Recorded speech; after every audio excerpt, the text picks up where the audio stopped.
So last night I hosted the North Austin Men's Group Meetup. We had 12 men show up. We sat around and introduced ourselves, talked with each other, and found out that we're all about the same age. Everybody is in their late 40s to mid 60s. A lot of guys were in their late 50s. And we're all finding out through conversation with each other that we're kind of in the similar situations, that we've spent the majority of our life trying to do the things that we thought we were supposed to do for our family, for our careers, in order to achieve and be successful. And that even with the best of circumstances, even without relationship issues or divorce or any sort of drama or trauma, the man still finds himself in a place where he's asking himself, like, who am I? Who am I? I know what I need to do. I sat next to a man last night who was 58 years old, and he knows what to do. He knew what he was going to do today in terms of getting on a plane and going to travel, and what he was going to do for work, what was needed there. He knew what he needed to do in terms of supporting his wife and his grown kids. He knew what he needed to do in terms of relating to his father, who is in his mid 80s and still healthy and active and vibrant. He knew all of the things that he needed to do, and he knew where he had been. He knew what he had done in his life in order to try to accomplish his goals and be successful and have a family and make sure that everybody was cared for and pleased. But he still sat across from 11 other men and wondered, who am I really? Not just what I do, not just what's expected of me, but who am I really? And this comes up all the time. When I first talk with a man, a lot of times, unfortunately, it's because he's hair on fire. He's in this place where he's heard, I want a divorce, I've had an affair, I need some space. She's only giving him one word answers to questions. She doesn't want to spend any time with him. She seems kind of upset and aggravated with him all the time. And that really hurts him. That hurts because he has spent a lot of his time and energy, a lot of his attention and focus trying to make other people happy. And in doing so, he really has lost himself. He doesn't really know if he's doing what he's doing anymore because he likes it, because he wants it, or because it's just what he's always done. And when he gets into his 40s, mid 40s, 50s, 60s, he starts asking himself, do I want the next 20 years to be like the last 20 years? Because he's not real sure how much time he has left. And I'm not talking about midlife crisis. I'm not talking about trading his wife in on a younger model, right? I'm not talking about any of those old school cliches, which are cliches for a reason. What I'm talking about is just a fundamental question that a man has for himself about who he is. And once he starts going on that journey, what happens is he actually starts to learn about himself.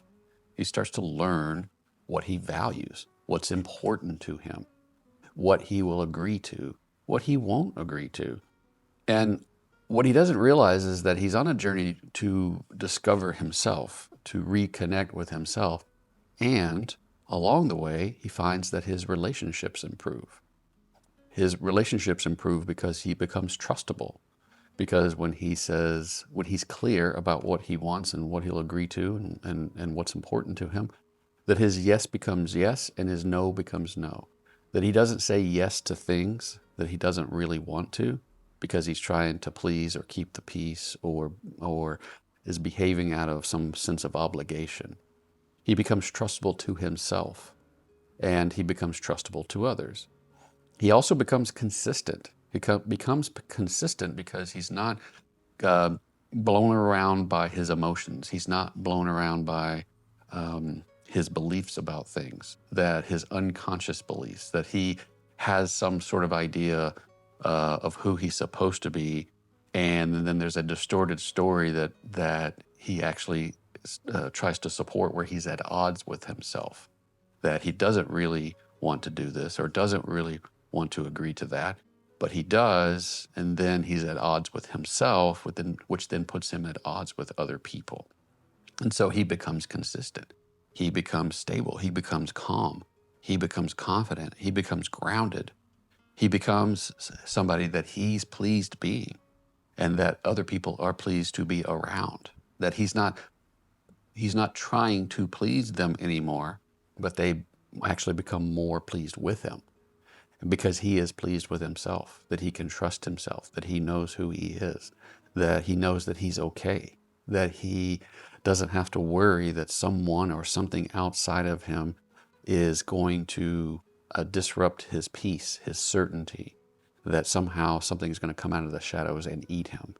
He knows that he can trust himself. He knows that he can trust life, and that no matter what's going on around him. And look, there is chaos that goes around all the time. It's going on around us all the time. But when we don't know that we're okay, when we don't believe it, when we feel uncertain, unsettled, unsure, then the chaos gets loud, and we believe that we're not okay. But even in that moment, when all that chaos is going around, we can be okay. We can be settled. We can know that we can trust ourselves, that we can trust life, that things will work out, that in the end, life is actually in our corner. And so when we know that, when we have that certainty for ourselves, when we know it to be true for ourselves, then there can be chaos around us without us being thrown off center, without us being reactive. And this is incredibly important for our own peace, our own sanity, our own well-being. And when we're calm, the other people around us are calm. When we don't freak out, then even if the other people around us freak out, we don't join them. And that's a gift that we give them. We give it to ourselves first, but we also give it to them. So this question of who am I comes up, and it's an important question. Are you your father? Are you the expectations of your family? Are you that role that you're trying to play of father and husband and lover and brother and son and worker and successful career man? Or are you someone else? Are you who you really want to be while you're doing things in your life? And so this is the kind of thing that we talk about at these groups. We also laugh and have a good time and poke fun and play. And so that's the kind of thing that I would like to invite you into. More play, more conversation, more opportunity to discover who you are, more opportunity to be curious about what's really important to you, more opportunity to see that when other people are having a bad day, that's something that's going on with them, but that you don't have to take it on. And when you do that, you start to see that your relationships change, that people react differently to you, that all the things that you wanted previously and tried so desperately to manage and secure now actually become effortless. They actually just become part of the normal because you're showing up differently in your life. So I'd like to invite you to join us. I'm going to put a link in the description to the North Austin Men's Group. For those who aren't in the North Austin area, I do have an online men's group that you can join, and we have weekly conversations. In fact, tonight we're having a Monday night group call where we talk about these sorts of things, check in with each other, have discussions about what's going on in our life, really have men in our life that we can talk with and talk to. Sometimes you just need someone to listen so that you're not alone with whatever it is that's going on. And in doing so, you hear yourself say things out loud. You have thoughts about your own thoughts. Other people can ask questions or be curious, which then helps you to work out whatever you've got going on in your world. And you have the ability to hold space for another man as well, to be able to listen. And when we do, what we start to realize is that we're not alone, that we are versions of each other, that the details of our situation are not exactly the same, but we're not that far apart. And then that starts to give us hope. That starts to give us some insight. That starts to help us to relax, that our heart rate comes down, that our stress levels come down, and that we really start to learn that we're okay. And that even when things are going on around us that we don't control, we know that we have control of ourself, that we get to choose. We get to choose who we're being, how we're being, what we think about things, and we get to choose our actions.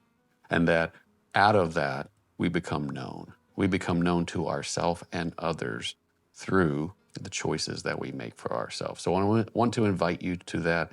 I just want to drop this message today on a Monday and, at the beginning of the week and say, you're not alone. There are men that you can talk with. I want to invite you into that. The links will be in the description. And if nothing else, I want you to remember that you are okay right now, even with whatever's going on around you, you're okay. It's just your thoughts about those things that are unsettling and creating in you feelings of uncertainty. And then from there, you want to behave in ways to try to make that uncertainty go away. But even in that space, you're actually okay. You just don't feel like you're okay. Your thoughts are pushing you around. And when we talk with other men, when we have some perspective and insight, we find that we actually calm down, that we get to a place where we're settled, where we're calm, we're confident, we're grounded, and we know that we're okay, and life around us starts to respond to us differently. So, links are in the description. Take care of yourself, and I'll see you in the next video.